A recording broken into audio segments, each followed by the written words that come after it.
Hey y'all, welcome to a daily dose of diamond. It's your girl Diamond, and in today's video, I'll be taking y'all along with me as I hunt for the perfect apartment in Houston. So I'll be trading in this view from the sunny coast of Florida to this view of H-Town going down. So while I provide y'all with some B-roll of my travels, I want to go over my apartment must-haves. And yes, there are 8 of them. So the first thing is bougie on a budget.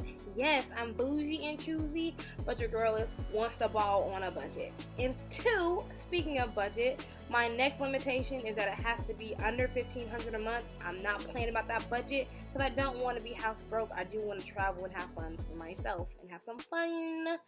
3rd, it has to be a studio preferably, but I can do a 1-bedroom as long as this was in the budget in the area I'm looking for. For a balcony, I need a balcony for that fresh air, drink some coffee, have some wine out there, clear my head, and preferably with the view, but we'll see, fingers crossed. 5, close commute to work, so I need quick access to the highway. And 6, wood floors, preferably no carpet, because all the dust and allergies that I have, I just cannot. 7, updated modern appliances, and then the last thing I'm looking for is a bunch of natural light. So let's see if I can get all of these things in my dream apartment. Let's go. I've narrowed it down to 3 different apartments, so let us get into it. So the first apartment, they did not have a unit to show me, but what they did have is a floor plan printed out of their studio, one of their studios that was available in my price range. What I like about this unit is that it did have the bedroom kind of separated from the rest of the living space, and then there was plenty of wood flooring, and then there was a balcony as well. But since I was already there, I did want to see what a 1-bedroom looked like, just in case I might want to have a 1-bedroom. And I noticed that there are a lot of things in common with the 1-bedroom in the studio, so I was like, this could at least give me an idea of what that studio apartment would look like. There are some differences, but this would give me kind of a zhuzh of what a studio would look like if I went to this place. So I'll let you guys check it out.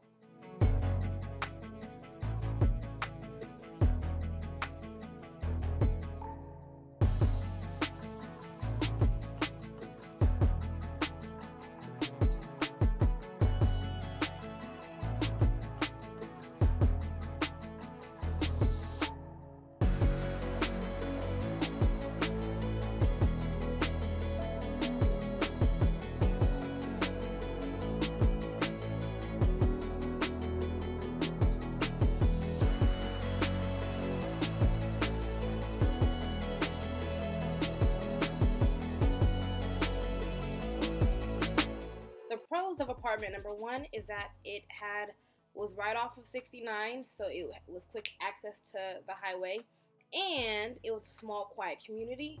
The cons, however, is that it was at the top of my price range, and there was only 1 unit, which was a bottom unit, and I wanted a higher up unit that fit my needs. Alright, y'all, moving on to apartment number 2. So the first apartment was located more towards Montrose, but now we're moving closer to Uptown, closer to the Galleria with apartment number 2. What I love about this apartment was that it was all updated. I loved the soaker tub, shower unit, and I really enjoyed the security features of this apartment, how they had up-to-date security features with this little desk nook as well. By the way, all apartments that I was looking at today had built-in washers and dryers, whether I showed them or not. So that's always an added plus.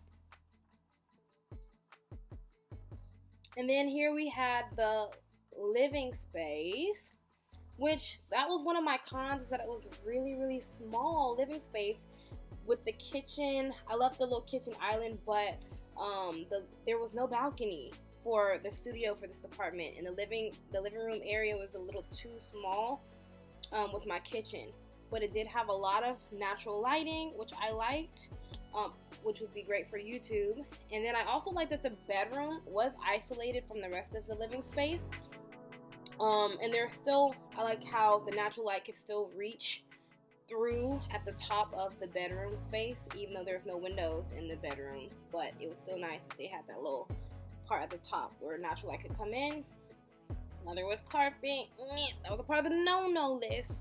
But if you look at the whole package, it is nice to have the your bedroom separated from everything. And the closet had a lot of shelving space, which I loved. I love a good closet. So that was one of my perks. So when I came into this unit, I really was like, oh my goodness, I felt the butterflies because it was better than the last unit.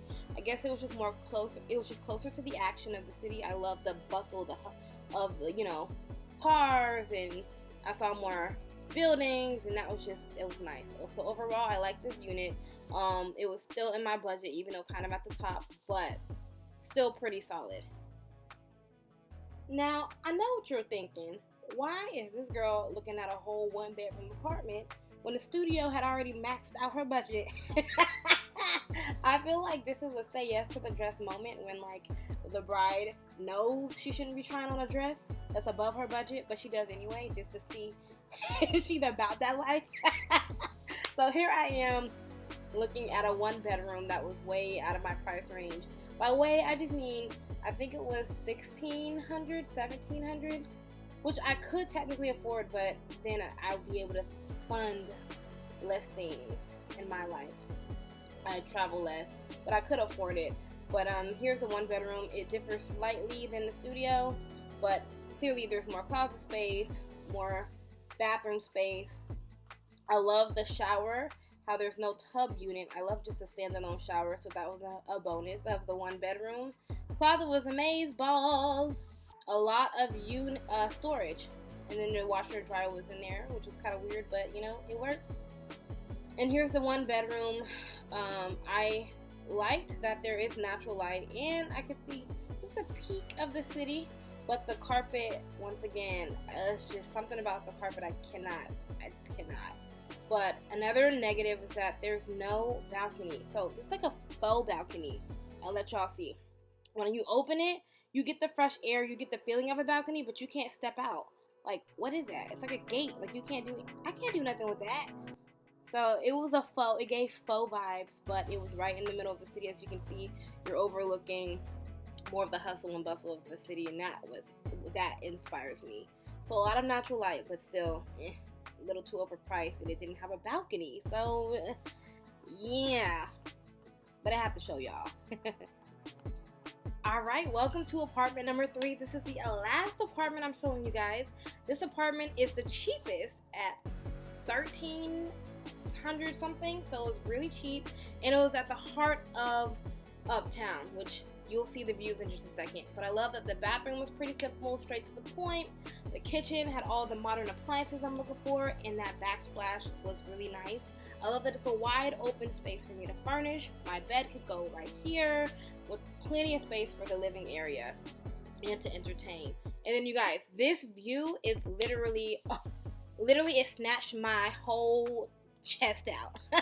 So you can see all the way to downtown, the Med District, and then the whole Uptown skyline with the bonus of storage. You guys, that was a bonus for me. The storage in the studio just is hard to come by, and the balcony was also a bonus. So it had a lot of bonuses, this unit. Plus, here is the closet, and I will also show you guys the washer and dryer unit. So I want to thank you guys for riding with me on this apartment hunt, and I will be showing you guys which apartment I ended up choosing in the end. Bye for now.